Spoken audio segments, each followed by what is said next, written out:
Você sabe o que é TRI e como ela interfere na sua vida? Olá, eu sou Felipe, pai, educador, formado em Biologia e agora em Medicina. Este é o Missão Passeio.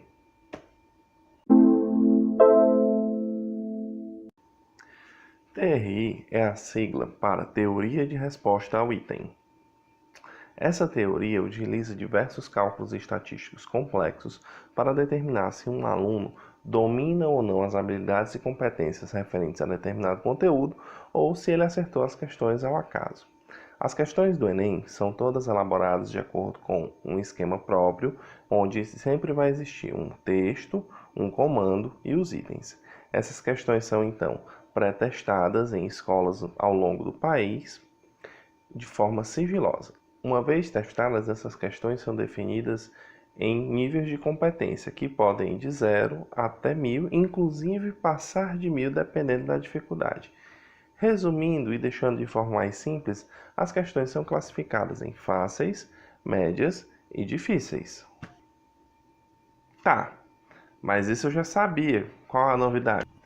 O que talvez você não saiba é que a nota do aluno depende da coerência de respostas desse mesmo aluno. Coerência? Como assim? Não importa se você sabe resolver questões difíceis, o que importa é a coerência das suas respostas. Funciona mais ou menos assim: primeiro você responde as questões fáceis, depois as médias e somente depois as difíceis. Não adianta responder as questões difíceis e errar as questões fáceis. Para facilitar, eu vou mostrar um exemplo na tela. Imagine uma prova com 20 questões. 6 questões fáceis, 8 questões médias, 6 questões difíceis. Esse é mais ou menos o percentual de questões do Enem. Mas é claro, quando você recebe a prova do Enem, essas questões estão embaralhadas. Tipo assim, imaginemos que um aluno acerte apenas metade das questões. Dessa forma, analisando as respostas desse aluno, percebemos que ele acertou quase todas as questões com competência menor que 500 e uma questão com competência maior que 500. Nessa situação, a TRI entende que o aluno escorregou errando a questão fácil e provavelmente chutou a questão difícil. Para não prejudicar aqueles que não prestaram atenção ao lance, vamos mostrá-lo novamente com a magia do replay imediato. Nessa situação, a TRI entende que o aluno escorregou errando a questão fácil e provavelmente chutou a questão difícil. É assim que a TRI identifica se um aluno domina realmente o conteúdo ou se ele chutou as questões. Dessa forma, você tem condições de entender por que alunos que acertam a mesma quantidade de questões tiram notas totalmente diferentes. Sério? Vou mostrar para você.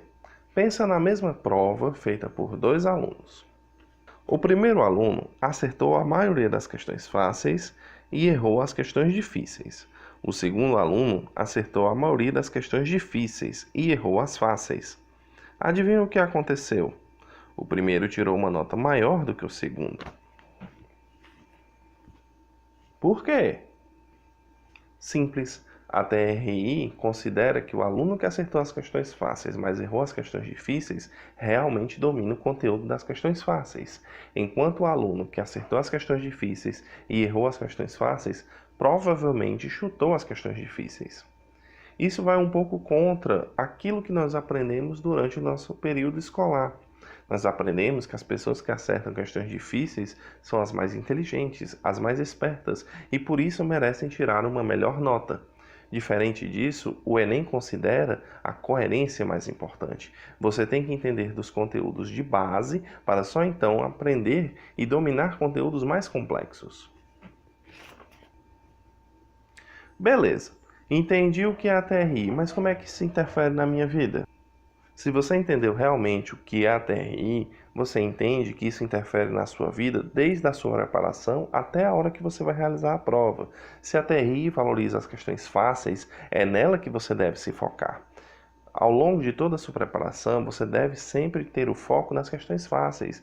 Não adianta perder tempo com as questões difíceis. Não adianta perder tempo com conteúdos que você ainda não entende e que dependem de conteúdos anteriores. Vou dar um exemplo. Se você quer aprender logaritmo, mas você ainda não entende de exponencial, há uma grande falha na sua preparação. Antes de entender de logaritmo, você tem que entender de exponencial. E digo mais, antes de entender de exponencial, você tem que entender de funções do primeiro grau, de multiplicação. Ou seja, há uma cadeia de conhecimentos que você deve adquirir antes de chegar nas questões difíceis, nos conteúdos difíceis. Outra lição fundamental, não só para o Enem, mas para toda a sua preparação, é a seguinte. Talvez essa ninguém nunca tenha te dado. Pule! Sério que essa é a grande lição? Sim, e para você não esquecer, eu resgatei um mantra muito útil durante toda a sua preparação, simulados e principalmente na prova. Presta bem atenção. Se você, por acaso, enganchou em uma questão, olha só o que é que você vai fazer? Vamos pular, vamos pular, vamos pular, vamos pular! Se você, por acaso, não lembra direito de um determinado conteúdo, olha só. Vamos pular, vamos pular, vamos pular, vamos pular! Se você, por acaso, está em dúvida entre dois itens, Vamos pular, vamos pular, vamos pular, vamos pular! em suma, não perca tempo com questão, meu colega. Pule! Vamos pular, vamos pular, vamos pular, vamos pular! Se você gostou, ajude o Missão Passei. Inscreva-se, curta, comente e compartilhe. Siga-nos nas redes sociais, links na descrição. Tchau!